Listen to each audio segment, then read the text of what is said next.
All right. Well, good afternoon, ladies. Thank you so much for joining us. Welcome to the Austin Doms Table Talk on how to embrace diversity, equity, and inclusion practices in your nonprofit. As Kendall mentioned, I'm Lorena Legarreta. I'm Second Vice President and DEIB Chair for the Austin Chapter of Le Doms Escoffier. Thank you for joining us and sharing this conversation with us. This is such an important conversation to us, and I think for so many. So we thank you for being here today. Today we'll be talking about our organization's journey into DEIB, how we got started, what inspired us to do the work, the difficulties we've experienced, and some of the triumphs we've had. We'll share some of the tools we've provided for our membership and our hopes and goals for the future. I hope today's conversation, me personally, will truly inspire many, many more conversations in the future. So before we begin, just a few administrative little items that I'd like to share with everybody. This session should be recorded. Is that right, Kendall? We're recording this. So this way, if you miss anything, you can always go back and refer to our video. So if you're taking notes and you got to go back to something, no worries. You'll have it on video, so you can always play back.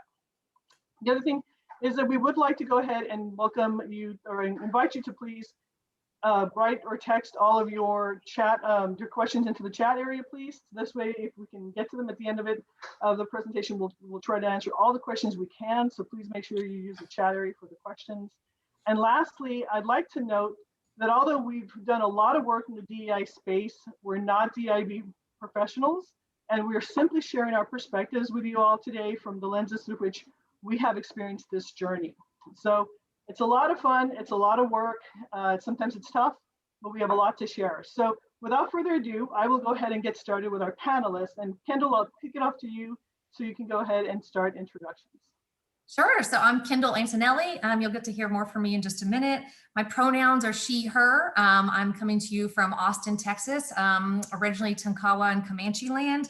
I'm white, cisgender. I've been a Dom for about 5 years and currently immediate past president and was the president for the past 2 years. Jennifer? Hi, my name is Jennifer Chang, and I'm currently the Director of Editorial Content for Good Catch Foods. My pronouns are she, her. I'm cisgender, and I am a first-generation Chinese American. I was born in Dallas, Texas, and this is my second year of being a Dom, so I'm a little new. And I will kick it to you, DJ. Hi, I'm DJ Lozada in Austin, Texas. My pronouns are also she, her. I am relatively new. I'm not even a year old yet as a Dom. And I'm the founder and principal of Soul Pop Gourmet Popcorn and Good Trouble Gourmet. Excellent. And I am, like I mentioned, Lorena Legarreta, and I'm the executive producer and CEO of Dishing Dames, social media platform where we celebrate women in culinary. And my pronouns are also she, her, and I am a fourth generation American, born in Texas. And I also have lived in Mexico City for many, many years, and I'm 4 years into the DOMS this year. So thank you all for being here again with us today. And as we start this off, the first thing that we really want to discuss is kind of where we start with our chapter, where we started, where our history and where the information comes from. And I'm going to turn that over to Kendall to kind of start, because she really kicked off this whole process and everything for us in Austin and really brought a lot of information for us. So Kendall, if you want to go ahead and start. Yeah, so I just a huge thank you that I have co-presenters today and that you are hearing from diverse perspectives and not only my own limited view. I think I forgot to mention I'm co-owner and founder of Antonelli's Cheese Shop. So the perspective I bring to you today, and I did take notes because I am a long-winded woman, and if anything I have learned in this space, it is to share the mic and know when to talk and know when to listen. So hopefully I could do my part and then pass it on to my colleagues. But how did we get here? Well, I think you should know the perspective that we're coming from and what our Austin chapter looks like today. We did do our demographics as part of a bigger survey this past fall. So when we talk about the DEIB space, which are some loaded words, but and you may just hear D&I, DEI, DEIB, but it's diversity, equity, inclusion, belonging. And I think Jennifer is going to go into more in a minute. But oftentimes the most obvious thing we're talking about is racially, but there's so many ways to be diverse and to have diversity in our chapters. So whether it's age, whether it's abilities, race separate from ethnicities and cultures, class, sexual orientation and gender, And maybe when I say some of these things, you're like, did you ask that on the survey? And we did. We said, here are different age brackets. If you feel comfortable, which one applies to you? Here's different races and ethnicities, which are two different terms. Check all that apply to you. And so we gave people the ability to opt out or not, but we knew that we needed a barometer from where we're starting this work to then measure it in the future or see where we're going, or just even what our goals are. So we currently identify as 3% veterans, 9% LGBTQIA, 70% as white. And remember that people could check multiple. So that could include people who are biracial or identify as white and Hispanic, but 70% of us identify as white. And then we did also measure age and have a good dispersity amongst there. I just didn't write that one down. So I wanted to start just quickly by way of an anecdote. Before I was president, we were holding a member event, and it was at my cheese house. And our reputation nationally, globally, is staked on our hospitality. And that when you come in, it's not really about cheese, it's about the proverbial breaking of bread, but we do so through cheese. And I happen to live my personal mission to spread joy through cheese. Long story short, afterwards, we got feedback that some DOMs did not feel comfortable there. And in fact, later did not renew. And when we said, why didn't you renew? One of the memories that this one woman pointed to was this event, and it broke me. And I felt brokenhearted. I was like, we did icebreakers. We went around. I floated from table to table. What more could we have done? And we got the feedback that it seemed cliquish and you were either in or you were out. And we really took that to heart as a board. It hurt to hear. We also understood it because some of us who had been together longer were closer. We'd already formed those relationships. And so besides identifying, okay, at each get together, we need to not immediately go together and need to go work the room and sit with people we don't know, and some obvious things like that in the hospitality, that for me was the instigation for when I was asked, Kendall, will you be president? I thought, no, I'm not gonna be president. And then I said, okay, I'm gonna do it. This was me talking to myself, not to anybody else, but I'm gonna do it because I would like to see some change in our culture. And I don't put that in anybody else. If I'm gonna do it, I need to be the one to do it.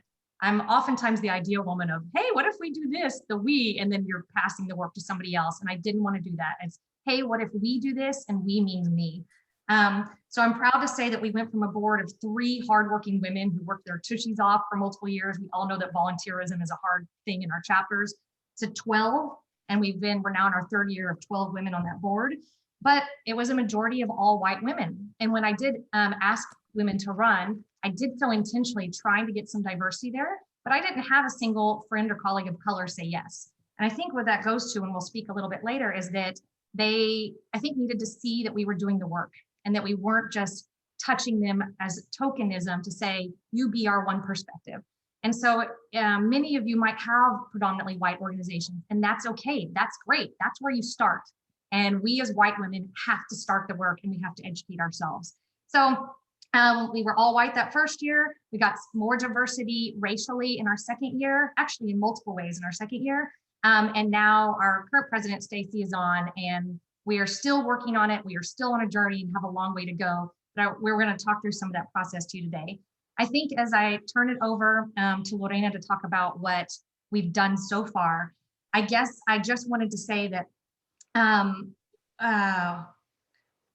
there are a lot of different ways to think about our chapters and what it means to invite women into our chapters. And so as we start to break that apart, I just hope that when we were looking at even industries, hey, Austin has a great brewing culture, but we don't have any women brewers. How is that happening? And we have so many badass women brewers in our midst. And so we're looking at all the different ways where have we put up filters or blinders or just accidentally, and I think the word we're going to talk about today is just unintentionally weren't doing something to be more inclusive. So where it all goes down to is you can be, and I'm not even talking to you, I'm talking to me. I can be a warm, inclusive, inviting person who has a degree in human rights and who grew up speaking Spanish before English and all of these things, and still have blinders on. And that I needed to move from being an ally to just believing these things to being an actor and to doing something about it. And that started with me personally, which I'll talk about in a little bit. So I was super grateful when we made a task force. I said, I don't even know how to begin this work. We're a white group at the board level. We were a white group. we don't know what we don't know. How do we start? And so the first was, let's create a task group. And Lorena is our current chair. So Lorena, will you share some of what you've been working on? Yeah, absolutely. So I actually have to give Kendall quite a bit of credit because she laid down a great foundation for us, and it was wonderful. But stepping into this role, it was a challenge. And even myself, having sat on D&I boards in the past, really didn't know where to start with this. So the first thing is we started off with a survey. We wanted to know who, what did we really consist of? Who were we as a chapter? Who were we as members? We did a survey, as Kendall mentioned. From there, working with the task group and starting this whole committee, my first step was, let's build an equity statement. What does that look like and what should be in there? And to be honest, as I mentioned, even though I had quite a bit of experience in the past, it was hard to start this from scratch. And so I reached out to several different DOMs, and I reached out to actually an outside consultant and said, I need some help with this. And so little by little, our committee, which struggled in its first year, we started to put this together, and we built our equity statement, which is now posted on our website, and so everyone can actually see. But we started with an equity statement because what do we stand for? What do we really want to be known for? What was our mission when it came to DEIB? And so we built that equity statement to start off with. From there, as Kendall mentioned, it was about really being intentional in all of our actions, because at that point, we really needed to know, even though we had this equity statement, what were we going to do with it? What was our next step? And so being intentional as far as trying to figure out who to invite to the board, make space for everybody, make sure that everybody was being represented. And I'll also speak to this as, being intentional is also making sure that it's not just checking a box, as Kendall said, but it's also making sure that we're picking, incredible women that want to join us and be part of this. And so we did. And so, as that was going, we also had to look at our membership and say, how do we intentionally invite everyone to join Les Dames?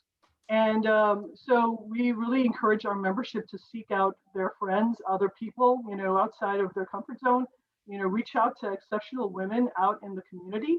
And that was one of the things that we really started to push and grow our membership as well.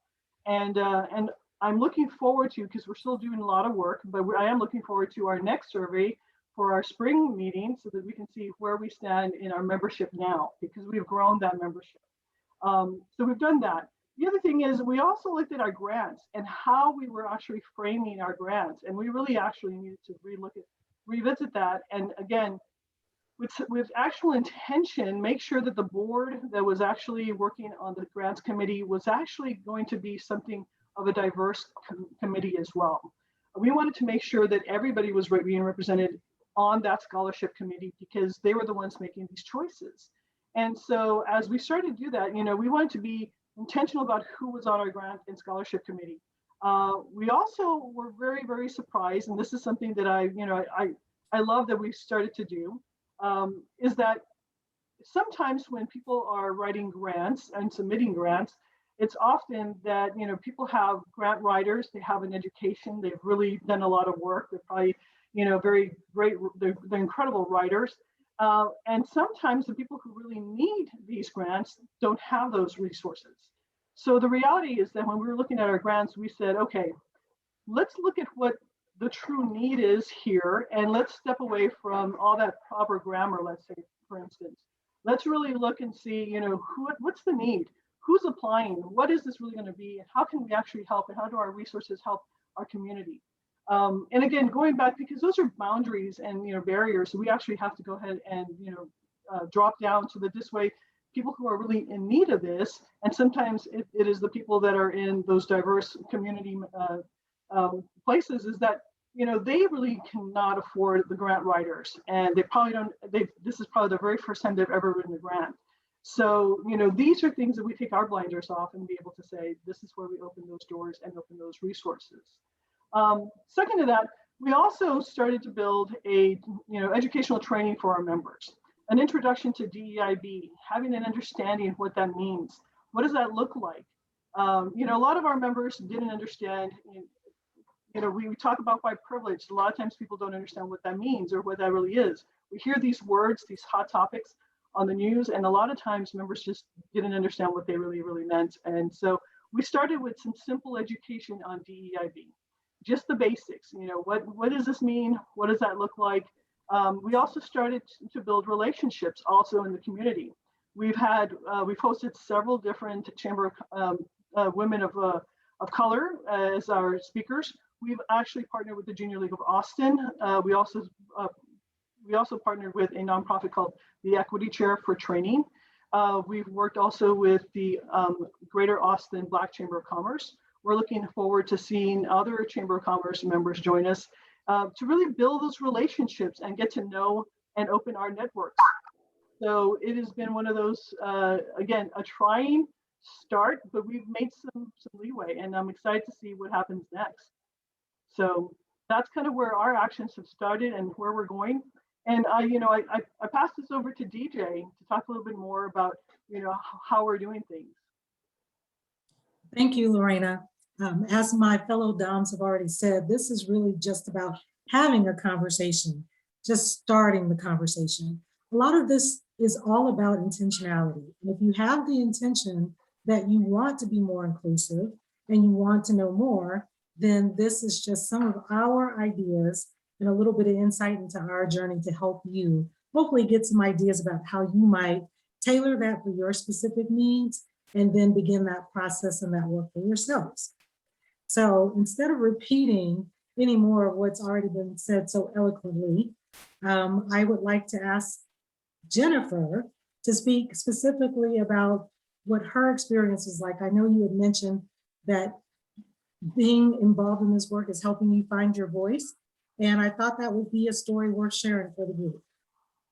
Yeah, well, it's kind of twofold. I'm new to LEDOMS, but I'm really new to DEI work as well. I joined this committee just this last year, and I joined some committees in the professional space pretty recently because I'm learning that, DEI work has been in the background. It has been in the back of my mind all the time. It's a goal I've always wanted to work towards, but I wasn't taking any action. And it's become very clear to me that that is super important. And so I wanted to get more involved. And I sense that a lot of you guys are here for the same reason.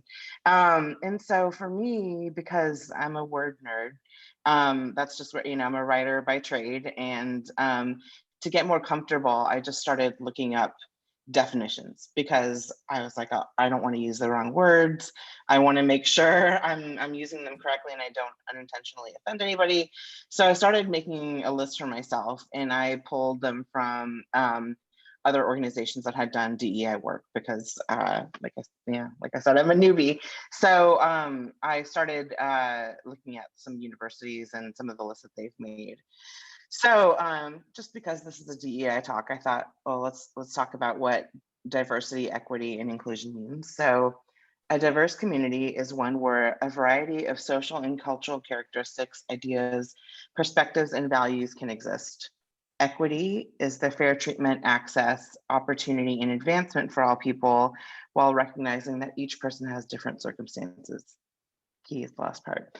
And inclusion is creating an environment of welcoming, respecting, supporting, and valuing individuals and groups for all of their differences. So started there, and I am constantly adding to this list.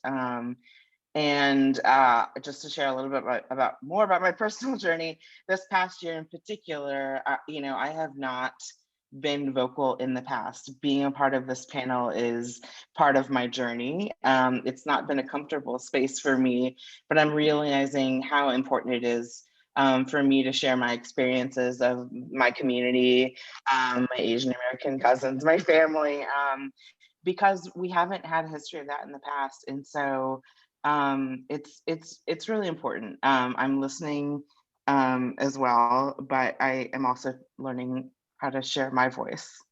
So with that, I will pass it back to DJ because I want DJ to talk a little bit about her experience as a newer member of LEDOMS. Thank you, Jennifer. So in a lot of ways, I am the canary in the coal mine for the work that's being done here in the Austin chapter. And by that, I mean, I am the beneficiary of the work. I'm one of the newer DOMs. And so I didn't have any real context for what was happening before, only what I had heard. And the fact that I've been in the food space for almost 5 years now and had not received any type of outreach is kind of an indicator that these were, even though I knew some of these women in different contexts, I didn't know anything about what being a Dom meant or what it was.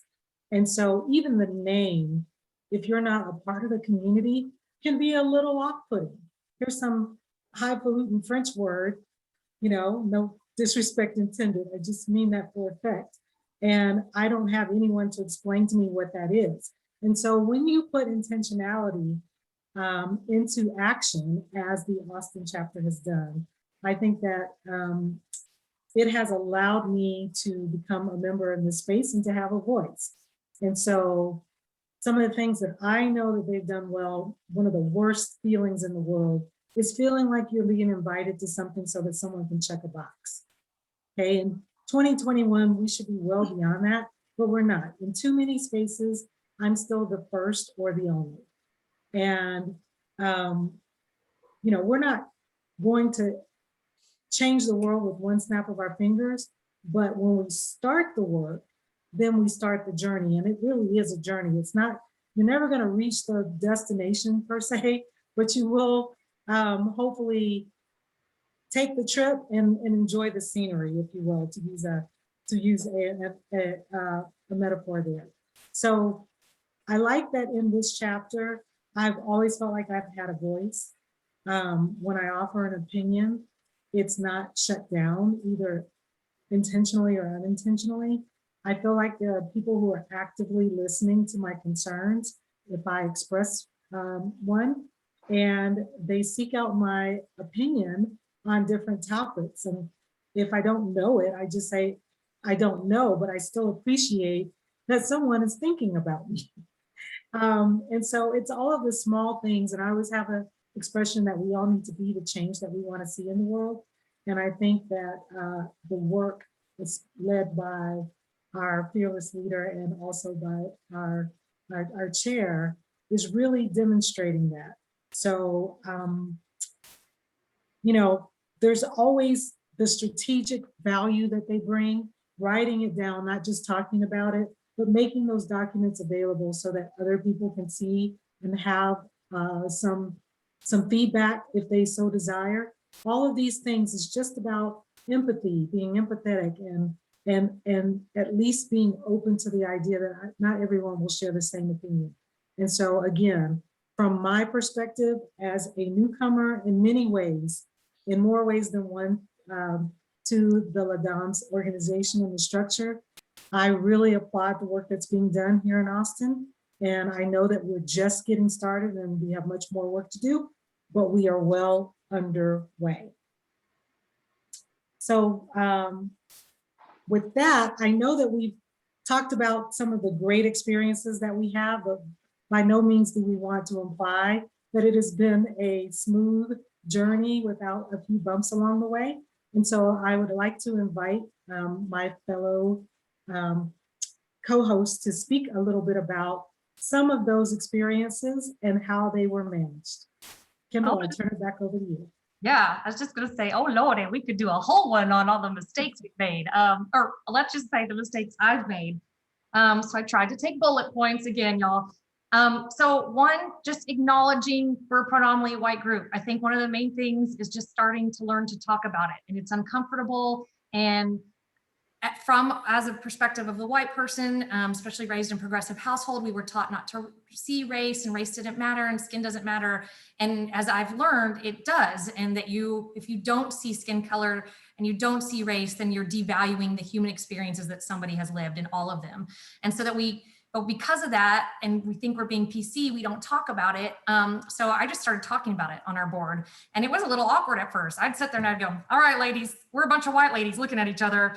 And I think somebody was like, can you say that? Are we supposed to say that? And I'm like, I don't know if I'm supposed to say that. I'm just gonna honor it and acknowledge it. So It can be uncomfortable. I wouldn't say that that was really making a mistake, but just know that starting to have those conversations, you're going to stumble and you're going to trip up and not know. And then, but owning that, being humble about it, and then knowing, for me, the big one is knowing when to listen and when to shut up, when to learn. It's all learning, but being transparent. I think for me, the number one thing is being transparent all along the way with, oops, you guys, I had this intention and I said this thing. I gave this compliment, and it turned out I learned that the impact was that I did more harm than I did good. And it actually ended up being the microaggression or this and that. And it's hard. I had to go in my closet and cry for a little bit, but I came out, I learned from it. And I wanted to acknowledge it and move forward. So just really that transparency.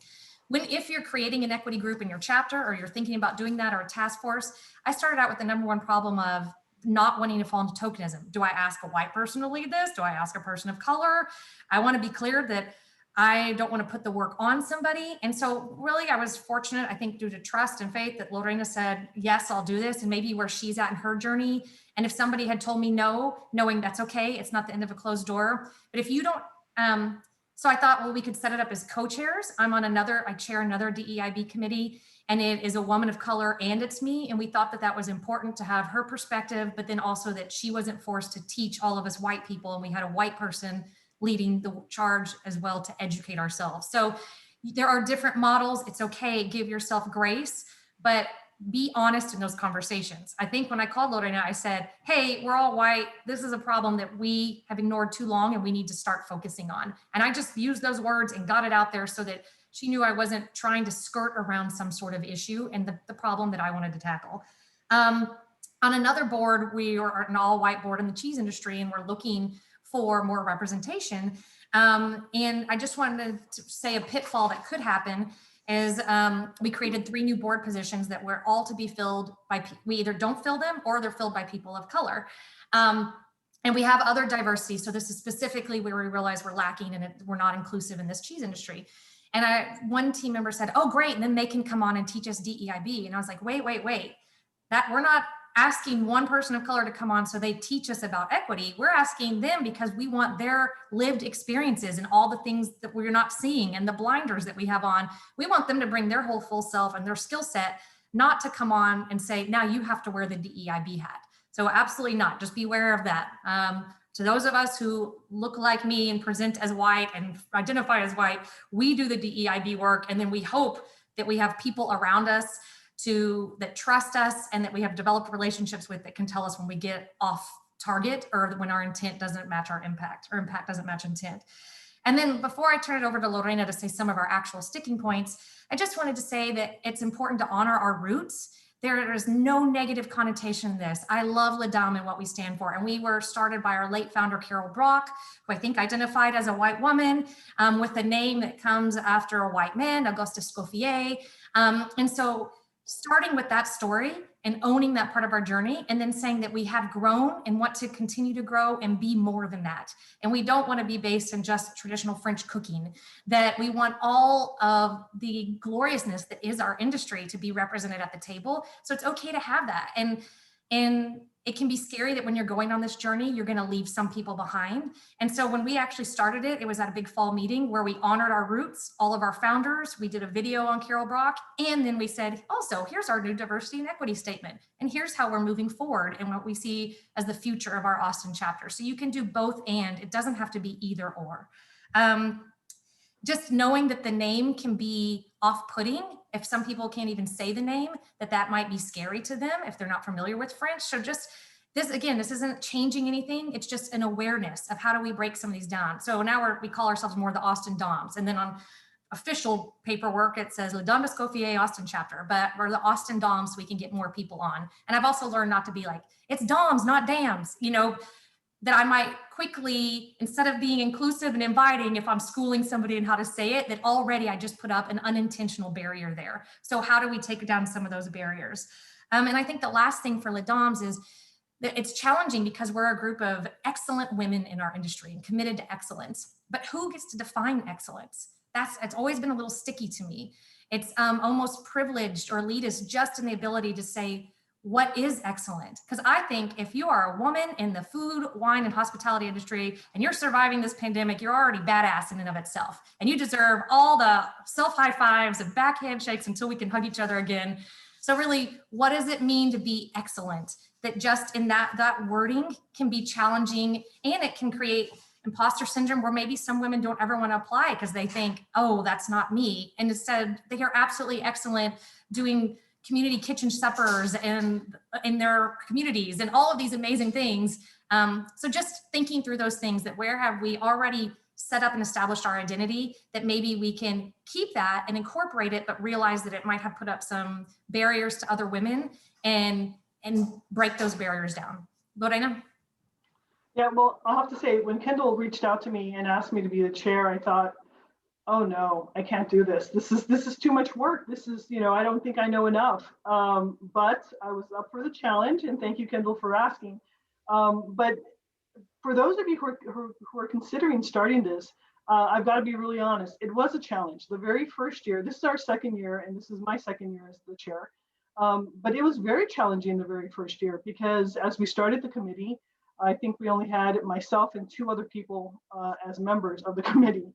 And that was really frightening. And I really had to realize that what was happening is that members were scared. This is a scary topic. This is something that, members kind of really they were hesitant to join and hesitant to speak up. And because everybody, I think, was in the beginning very fearful of offending anyone, of maybe unintentionally or intentionally saying something that was going to be, inappropriate at some level. And that was really hard to kind of push through. But I think the takeaway from that was to push through, was to continue to strive and to really focus on the education part and really get that information out to our members. And as we have done that over the last year, and now in the second year, I've got an incredible committee now. I've got an amazing committee of, several women that are all, they're in it, they're helping, they're participating, they're helping to grow our program. They really, they want to see the change that we're talking about, and they're helping us make that change. Now I think our biggest challenge now is keeping that engagement, is to keep people, keep our members engaged, keep them, involved, and that's where we're focused, right now, is doing that. I will say this, having seen last year and having seen this year, I was really, really excited. Sometimes there's those moments when you think no one's listening, when you think, is this worth doing at all? But I've got to say, I had a member reach out to me, and she specifically said, hey, Lorena, you know what? I'm going to be hiring some new positions, and I hear what you're saying. I hear what's going on. What do I do to grow a more diverse workforce? What can I do? And we had that conversation, and just knowing that our membership, someone in our membership was actually listening and willing to take those steps. I mean, that was huge progress in my mind, to see that, wow, we're finally getting through to someone. This is really, making an impact. And for me, that was amazing. But as you're starting this out, I just want to say, it is not without its challenges, but it is so worthwhile. So, work through, push through, and make sure that you're having that communication, having that conversation with your membership, and making sure that you share that, with everyone. But this has been, like I said, a bit of a challenge, but again, so worthwhile. So Jen, I know you've got something to share with us in just a little bit, so I'll pass it to you. Yeah, I just, wanted to share a little bit of a personal anecdote from my professional life, because if we're talking about, learning opportunities and mistakes that happen along the way, there's all kinds of things that can happen. And, whether you cry in a closet or whether you take some time to think about it, it's just important to take that moment and acknowledge it, and don't stop working.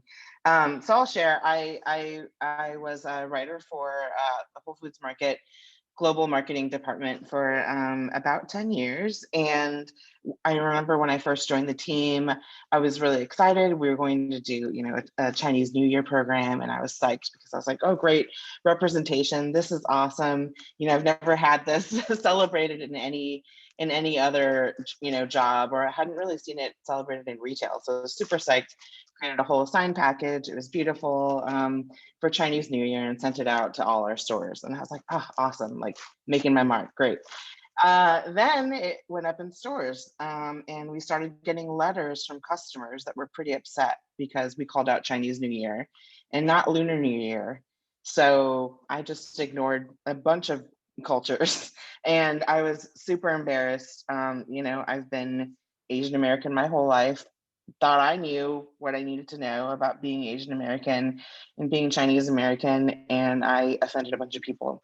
So that's something that I will carry with me the rest of my life.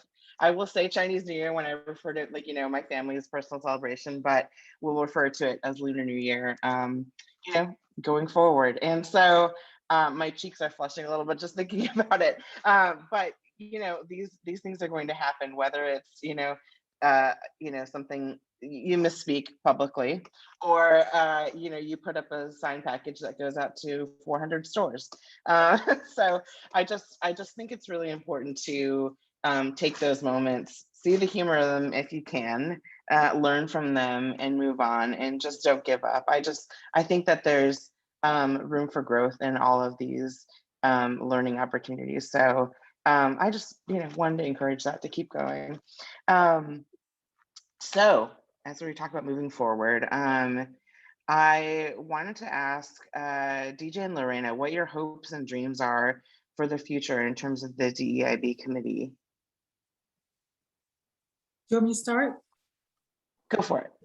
Okay, so for me, a couple of things. One, a world where when I am present, there isn't a feeling that somehow a standard is being lowered, because I am a person of excellence as well. And I want to belong to organizations that stress excellence and that are committed to such. So the relationship matters. And I think that we all come with implicit biases, and that's okay. It just depends on how we were raised and what our personal life experiences are. But don't just think about intention, think about relationships, because you can act, but if you don't have the relationships to back it up, when you make a mistake, and it's not if, it's when, because we are human, you won't have anyone who might have a different perspective to turn to understand more what was offensive about it or how you might have handled it so that you can do better the next time.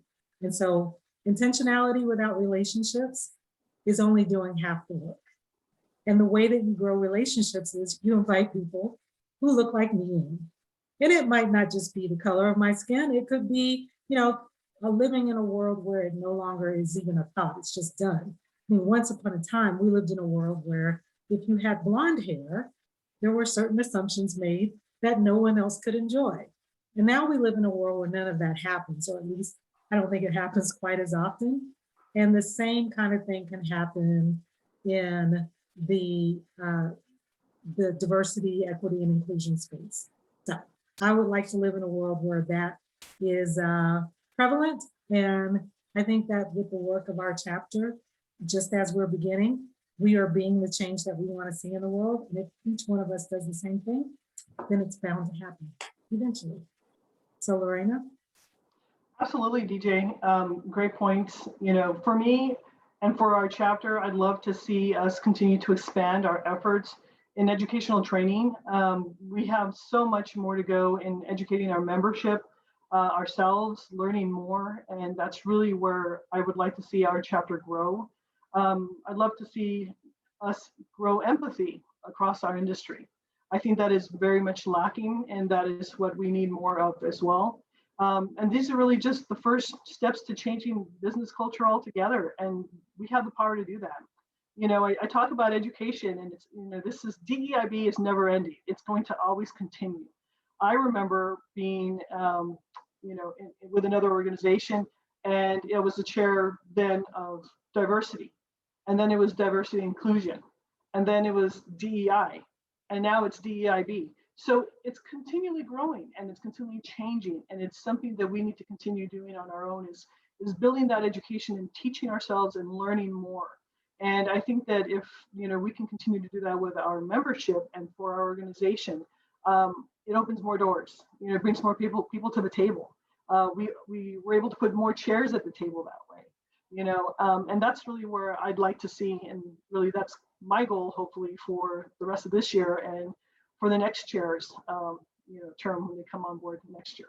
So with that, we're getting close to a wrap up, but I'll turn it back to the group and just kind of ask them to please, share any of their final takeaways, words of encouragement, anything that they'd like to share with the group. Jen, would you like to start? Yeah, I'll just reiterate what I said earlier, just to stay vulnerable, especially if you're just starting DEIB work. Be open to growth and changing your mind and changing your perspective. It might be uncomfortable. And I think they're called growing pains for a reason, because you're creating new muscle memories, new reactions to situations and instances that you maybe haven't traveled before. And if you're uncomfortable, you might be doing something right. So just keep listening, stay humble, be open to those mistakes, be okay, sit in the discomfort for a little bit, and also just keep taking input. I think even preparing for this talk, we all learned a lot, and I was really excited by that. And so I'm really encouraged for the work that we have ahead of us in the future. And I'm encouraged by how many people are on this call too. I'm really excited to see some of you guys. So yeah, I think just be open, and I'll pass it to DJ. Pass the mic. I think I pretty much probably jumped ahead of everybody and said what I'd like to see us do, so I won't repeat that. But I do want to thank everyone on the call for giving the room, the space, and the grace to have this conversation, because you don't have to be here.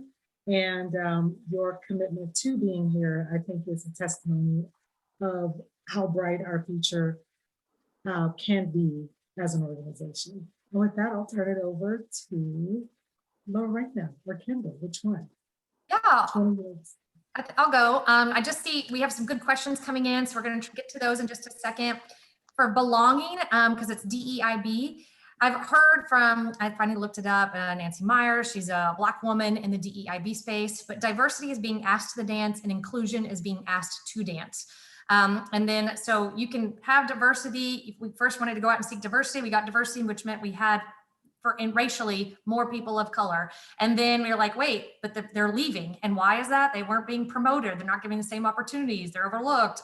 Culturally, they're experiencing microaggressions every day, many things. And so then it was like, well, wait, we need inclusion. What does inclusion mean? It means their ideas are just as powerful and just as generated. And then equity, well, they have the same opportunities. We talked a little bit about the difference in equity and equality, but and then belonging is the ultimate achievement. It's that where we all feel that we have a seat at the table, that the table was made for all of us, that nobody got a special invite for a special reason. It's that we all just don't even think about it. And quite frankly, we just come, pull up a chair, sit down, and we're there together. So to me, that's the belonging. As we wrap up, my words of encouragement is, I am a go get it, fix it, move fast girl. I want a checklist. I want to check it off. I took a nationwide training, which changed my life. I really recommend it in person when they're back to it, but they are doing it virtually, and it was Courageous Conversations. And one of the things they say is keep this conversation immediate, here, local, now, and personal. You can't go change the world without just starting here. And so to me, that begins with me when I don't know what to do, or I'm frustrated with my chapter or an organization. And by the way, I have all this same work to do in my own job. I see some of my own team members on here today, and they can help hold me accountable. Actually, it's not their job. It's my job to hold me accountable. So to me, the work starts with me educating myself. If you get off this call and you say, but wait, what am I supposed to do? You're supposed to Google anti-racism tools and buy the book, 12 dozen books that everybody has put on, and then just start working through them. It can be overwhelming. Just start. That's all I'm saying. There's so many right now, especially in the pandemic, there's so many free webinars out there that you can join. I am joined one with New York Times and the Washington Post and how to be more inclusive in your work. Last week, I did 12 different trainings, and John, my husband, asked me if I even work for the cheese shop anymore. So I agree that there's a balance, but the point is there's no excuse anymore for I don't know where to turn. Start with you and just look at some of the resources. It can be exhausting, especially as some of us that are newer to the space. We're like, oh, I'm not achieving enough quickly enough, and I'm not getting anywhere. And oh my gosh, all this emotional labor. Well, I've learned two things from that. One, you can express that, but maybe express it to people who look like you and not to your other friends who are friends of color, because they have to deal with this emotional labor every day. And while we get to step into this space, or while I as a white woman get to step into this space, I still have the privilege to step out of it when I want to. So I'm more cognizant that to not put that emotional labor on them as I'm going through this emotional journey. Now, again, authenticity. Some of my friends are like, hey girl, and we can talk about it, but just not in general to the public. If you are predominantly white group, just remember collaborations are key with other organizations. I saw in here high schools mentioned, which I don't think we're doing high schools yet. Lorena may be able to mention that, but collaborate with your other local chambers. And if you're wondering where's the pipeline, there are every post that went out during last summer about Black-owned businesses, I would start with all those in your area and not say, hey, will you come be a Dom? Instead say, hey, will you give a talk for us? And we're going to compensate you for your time because we recognize you as a professional who's excellent in her industry. And then start that relationship and then invite them to more things. And then that builds over time. And that's your pipeline that woman may be an excellent Dom for you. Be wary of asking women of color to share their experiences just because it's emotional labor. So we were wary of that today and didn't go into some of that because that's their journey to share and not to be reliving it over and over to prove to us why we need to do this work. And then I just want to end it by saying, so we have a time for a few questions, that we as DOMs exist to be women supporting women. We are here to support those amongst us, to create pathways for those to come through our scholarships and grants, and to do good work and philanthropy in our communities. So I just want to put out there and posit that we have bringing more women to the table does not water down that work. And in fact, bringing more women to the table makes us a richer, more vibrant community. That's a better dinner. I bet you there's a lot better dinner conversations at that dinner table with more of us there. There's always room for more. I mean, I was going to say something religious. I'm not even going to go there because I don't want to offend the non-religious. I'm just saying there's always more bread. There's always more fish. If anybody can do it, it's this group of women starting here today. That resources are not finite. We have more room. Let's bring more people to the table. If you're also thinking, oh, volunteerism is challenging, like you just heard Lorena say, we started this and we had 3 active people the first year. And we've done some of these presentations, which a question came up, Lorena, if you could share that. And there have been some where 2 people were on the presentation, but we're doing them, we're recording them, we're putting them on our YouTube channel. So those are some free resources that you may be able to access. So all of that is to say, to keep going, to keep doing the work, to not let us stop us because it's the right thing to do. And that if we truly question our chapters hospitable, that it's time to look at what hospitality really means and who we're inviting to sit next to us at the table. So thank you all. Thank you to my co-panelists. And Jennifer, did you want to field, or Lorena? Yeah, I'll field some of the questions that I can answer. And then I will toss them out to the group. So I'm getting a few questions about whether the recording will be available. Yes, like Kendall said, we will. We're recording this and we will share it on our YouTube. I am taking screenshots of the chat, so we will see if I can share that as well. And then this question might be for Lorena, but opening it up to the rest of my co-hosts. From Tammy Cook, what are some of the educational trainings you've provided for your members? Sure, absolutely. So we actually did a training with another nonprofit group, which is the Equity Chair. And it is actually all about, diversifying your board of directors. And it was a great presentation by Paulina Arteaga, who is the executive director for the Equity Chair. And her group, actually the New Philanthropists, they work to actually put more diversity in all boards, at least here in Austin. So they work on training new board members, what to expect, what to do. We did work with them.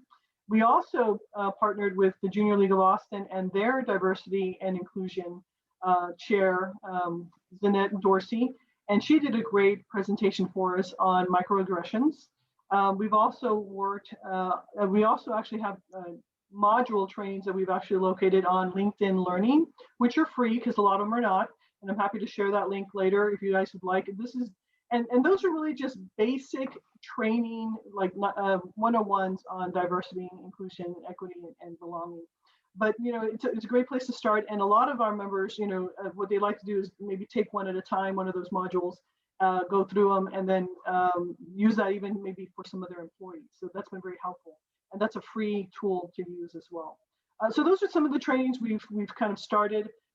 Besides that, like Kendall mentioned and I mentioned earlier, we have reached out to several of our Chamber of Commerce's, and we are lucky in Austin that right now it's a unique time that every single Chamber of Commerce is led by a woman, which is amazing and fantastic. That's right, absolutely fantastic.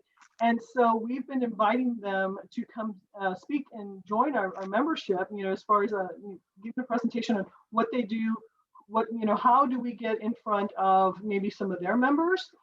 How do we, for instance, one of the questions we were asking Sam Hawkins from the Austin Greater Black Chamber of Commerce was, how do we do business with our Black community? How do we do that? Because we get a lot of those questions because we don't know what to do. We don't know how to find, even with the Hispanic Chamber, where do we find more Hispanic vendors? What do we do with that?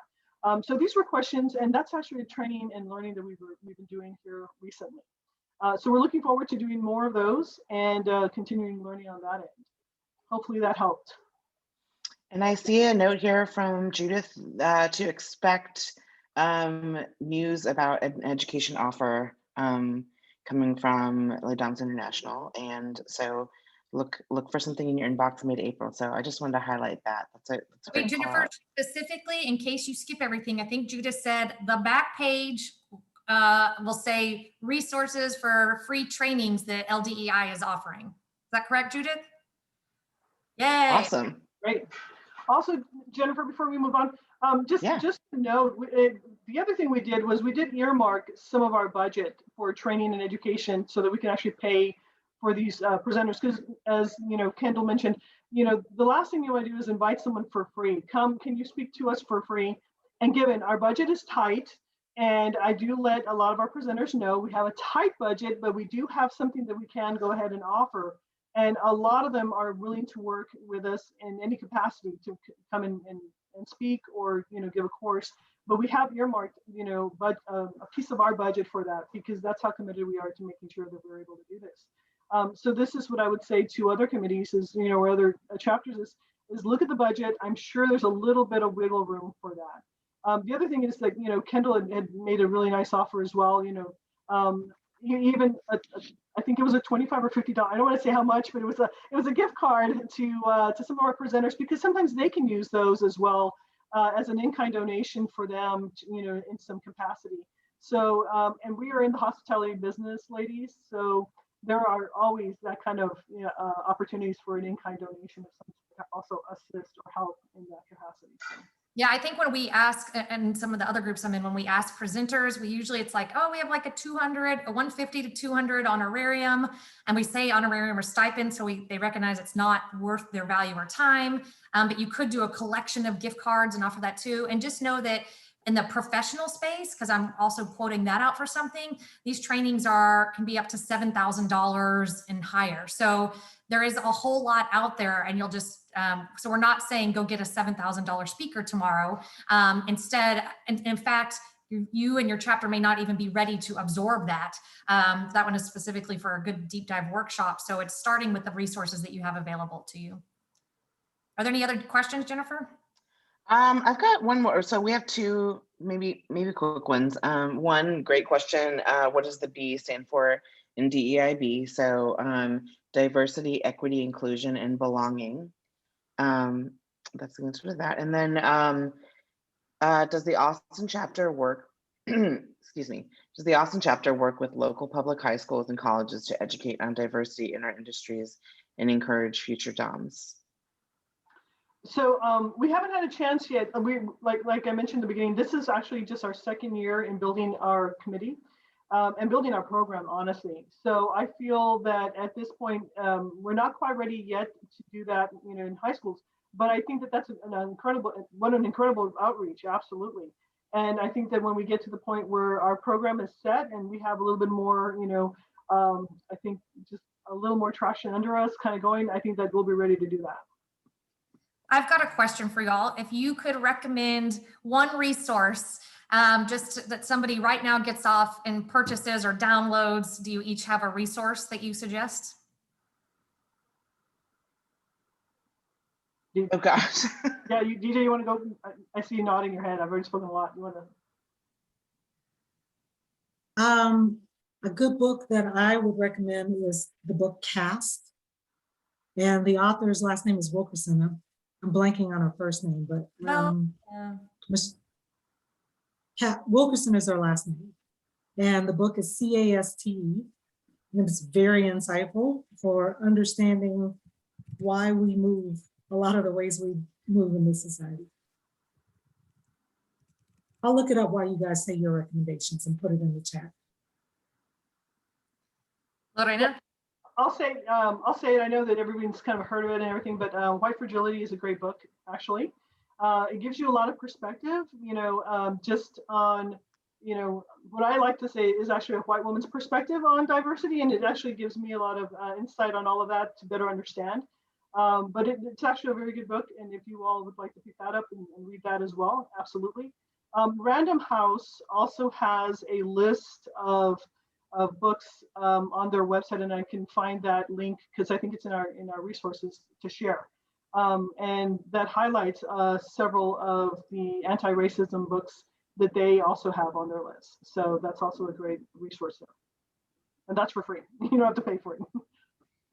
Great discussion. Oh, go ahead. Go ahead. Well, I was going to say something I've learned is because I'm giving you a peek behind the curtain. I was like, well, I can't be the woman who says white fragility.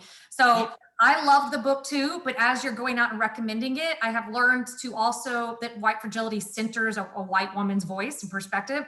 So you may also recommend it with a book that is also written by a person of color so that it's hand in hand and not that somebody starts and gets one perspective, but reading them collaboratively. What's on my nightstand that I haven't started, I'm excited from a religious perspective, is The Color of Compromise, which recently came out, talking about what has been done in the name of Christianity, and how that has the unintended consequences with white supremacy. So I'm looking forward to diving through that pretty big discussion myself. Jennifer, you were saying? Oh, I saw another question pop up and I wanted to bring it up before we ran out of time because I know we've got 2 minutes left. Have you had pushback from members? What was it and how have you dealt with it? I think that is an awesome question. So I'll go first and then anybody else can answer. I don't know how much pushback. I think one thing that is a great for your chapter to do, and we're working on doing it better and pandemic and all these things, but is member retention. And when you don't retain a member, instead of just letting them go, really trying to figure out and find out and understand why. And so we may have had, actually I don't think we lost, Stacy can look, but I don't think we lost hardly any members this year because of the pandemic. We said, hey, we're keeping everybody on and waiving fees. But I think to that end, that's good then to say that nobody chose, it was even free and everybody renewed. So I don't know that we've outwardly, vocally received a lot of pushback. I know that it does help that right now the vision of our board is pretty aligned. And so we're all working on this together and it's a priority. Actually, I want to be transparent. I wouldn't say it's a priority for the entire board because we haven't gotten our whole board to do a training on this. And I think for me, I didn't get to say one of my goals would be that starting first is that our entire board has done a training on DEIB. So that's where one of our my perceived shortcoming for us. So it's not a priority for the entire board, but the entire board is moving in this direction and supports the DEIB efforts. I don't know, Lorena, have you gotten some pushback? I haven't gotten pushback. Not that I would say pushback, but our members are vocal and they will speak up and they will share their opinions and their thoughts with me about what we're doing or maybe which way we should be going with our committee, which I always welcome because the more voices and the more the more that they are interested in what we're doing, the more I welcome it. So, but pushback, no, but comments, concerns, yes, absolutely. And I did have a founding Dom say, wow, the chapter has really changed and we've got some changing goals. And but they said, but I think it's good. Like they didn't know what it meant, but they were taking it all in. And so I think that's great. And that was good perspective. I do know when we put out the survey, we had some people choose not to answer those questions. And I feel like we got a few comments that were like, I don't feel comfortable answering this. So just know that you can't put things, or that might happen, and that not putting things out in a vacuum. Like we led with the survey, because a lot of times those demographics have been used to keep people out, right? And so you're like, why do I have to give my age? Why do you want how I identify racially? Are you using that against me? And so instead we led it with, here's our equity statement. This is the work we're trying to do. And because we're trying to do that, we want to understand who we are right now. So because of that, we're asking these questions. But if we just blank sent those questions out, which I did on a different DEIB committee, and made the mistake and got some very strongly worded feedback, how anytime somebody has to check a box that people don't want to live in boxes, that is a sensitive nature. And so doing that and proceeding with caution and giving outs for it and telling why you're doing it, and then what you plan to do with the information. And I will say that I have appreciated the space to speak up and give feedback. And so, yeah. And okay. Oh, one more question, and then I will send it to Lorena to wrap up. Does DEIB also cover ageism? Equity includes everything. Diversity includes everything. And I'll turn it over to the others, but I've heard some other chapters say that they have challenges, like they're mostly older and they have challenges getting younger folks in. I think there's other chapters that may be younger. And so absolutely, equity, diversity covers abilities. It covers age, it covers race, gender orientation, or gender identity, sexual orientation, but 100% absolutely. Lorena, DJ, no. Yeah, no, absolutely. Kendall, you're 100% right. You know, it does include that as well. And yes, I think that some of our chapters do, are challenged with this. But yes, you know, if anything, you know, DJ, I kind of want to kind of go into the wrap up, but I don't know if we want to share anything else before I start wrapping up. But just really quickly, or just to re-stress what we've already said to the group, you're going to have no one's going to have the same challenges. So you just find what your challenges are specific to your group, and then you may have to pick a few of them to tackle at a time, because you could go on and on and on and on about how diversity looks and feels for your group. So just, I think the point that we're making is choose something and just act. And because the only thing better than perfect is done. And if you remember that, you're doing something in the right direction, the work will carry you the rest of the way. Lorena? Perfection is paralyzing. That's my favorite one. And we didn't even get to talk about intersectionality, but just remembering that you can be multiple things in multiple boxes. And then that even brings with it unique issues. But our DEIB chapter, I mean, we did also conduct by age, what is our chapter breakdown? And we know that for us too. Yeah, absolutely. And it's important to know who you are, who your chapter is, you know, and more than anything, ladies, as we wrap this up, the one thing I hope that you take away from this is that, you know, you are ready and courageous enough to have a conversation like this. You know, start that conversation, start the work. Don't be paralyzed by it. It can be scary at moments. It's okay. You have us here to rely on, or to ask questions, or however we can assist. We're happy to be here as a resource. But, you know, don't be scared. Make sure that you go out and have those intelligent, educated conversations. I think that's really, really important, and act intentionally in what you do on an everyday basis with your chapters. Beyond that, you know, I thank you for your time. I thank you for being here and listening to us and sharing this moment with us. I thank my co-hosts. They've been fantastic to work with. Again, I'm so blessed and lucky to have them and to have their support in all of this. And I see Stacy's on. Stacy's our chapter president, and I can't be more excited and more thrilled to have her as our president. She's been incredibly supportive, and I think that makes our job so much easier in what we do every day. So thank you again. Have a wonderful week and take care, please.